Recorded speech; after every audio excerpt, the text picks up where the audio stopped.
Hello বন্ধুরা, আপনারা জানি সকলে ভালো আছেন, আমিও ভালো আছি।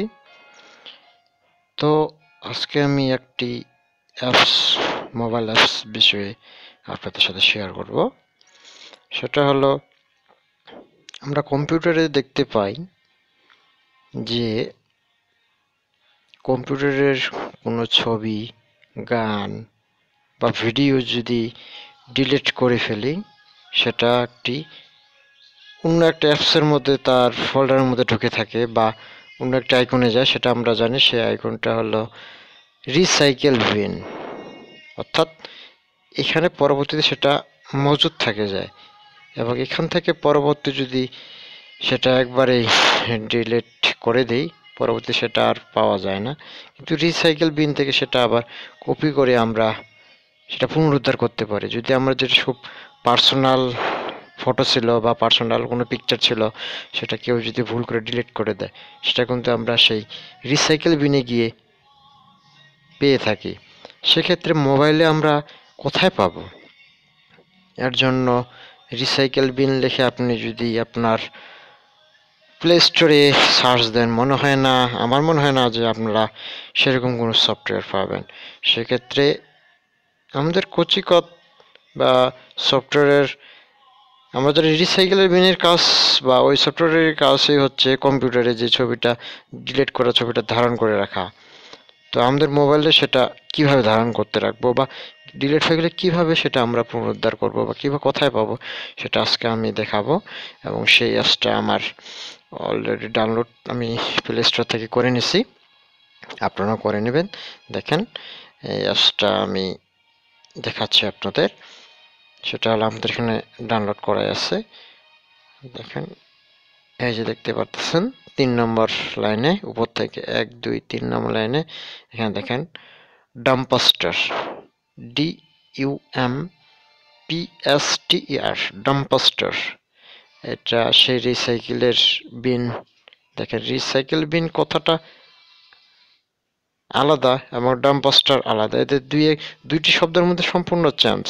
সেক্ষেত্রে আপনি অবশ্যই বলবেন যে কম্পিউটারে যদি রিসাইকেল বিন নামে সফটওয়্যারটা বা ওখানে আইকনে ওই জিনিসটা পাওয়া যাচ্ছে, তো আমি মোবাইলের জন্য সেটা প্লে স্টোরে গিয়ে সার্চ দিই, কিন্তু দুঃখের বিষয় সেটা আপনারা পাবেন না। সেক্ষেত্রে আপনারা যে ডাম্পাস্টার দেন, সেটা কিন্তু খুব কার্যকারিতা এবং সেটা রিসাইকেল বিনের কাজ করে থাকে। সেটা আমি দেখি। আগে আমরা সেই ডাম্পাস্টারের মধ্যে আমরা চলে গেলাম, লোড নিচ্ছে। এখানে দেখছে ডাম্পাস্টার ইজ এমপ্টি, অর্থাৎ আমার ডাম্পাস্টারে এখন কিছু নাই, এটা আমি অবশ্য ডিলিট করে ফেলছি। এখন আমরা ভুলক্রমে, অর্থাৎ আমি এখন নিজে ভুল করব এবং সেটা আমি কিভাবে পুনরুদ্ধার করব আপনাদের আমি দেখাবো।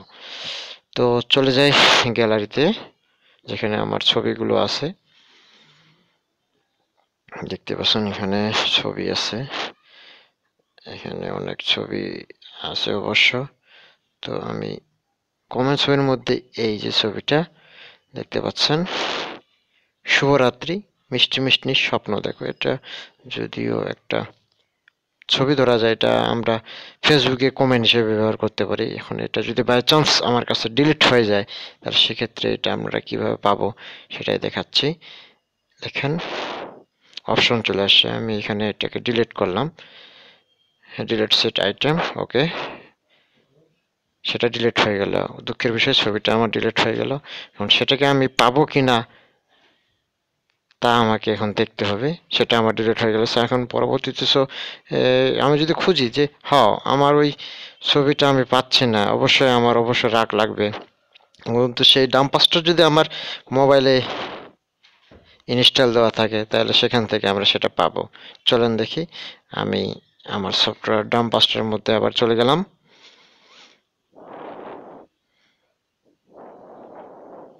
এই যে ডাম্পাস্টারের মধ্যে সেই ছবিটা আমি অলরেডি পেয়ে গেছি।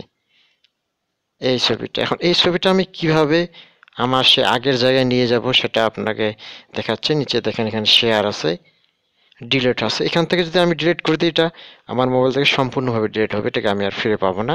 তো আমি এটাকে রেস্টোর করে নিই। রেস্টোর করে নিলে সেটা আবার পুনরুদ্ধার করতে পারবো, এবার সেটা আমরা পাবো। অলরেডি আমি রেস্টোর করে নিলাম। এখানে সেই আগের মতোই দেখাচ্ছে ডাম্পাটাটিস এমবেটি। ওকে, তো আমি এখন আবার আমার গ্যালারিতে যাই। গ্যালারিতে গিয়ে যদি দেখি ছবিটা, দেখা যাক আমি পাই কিনা। এই যে কমেন্ট ছবি অলরেডি আমার আবার সেই জায়গায় চলে আসছে। দেখলেন বন্ধুরা, কমেন্ট ছবিটা আবার সেই জায়গায় চলে আসছে, এই ছবিটা, যে ছবিটা আমি ডিলিট করে ফেলছিলাম। তো আজকে এটুকুই। আপনারা এই সফটওয়্যারটা ডাউনলোড করুন এবং মোবাইলে বাই চান্স কোনো ফটো যদি ডিলিট হয়ে যায় বা ভিডিও ডিলিট হয়ে যায়, সেটা ডাম্পাস্টারের মধ্যে আমরা রিসাইকেল, কম্পিউটারে যেমন রিসাইকেল বিন, সেখানে আমাদের মোবাইল ডাম্পাস্টার। আমার ভিডিওটা যদি আপনাদের ভালো লাগে বা কাজে আসে, তাহলে আমার ইউটিউব চ্যানেলকে সাবস্ক্রাইব করুন এবং লাইক কমেন্ট দিয়ে ভিডিওটি কেমন লাগলো সেটা আমাকে জানান। সবাইকে ধন্যবাদ।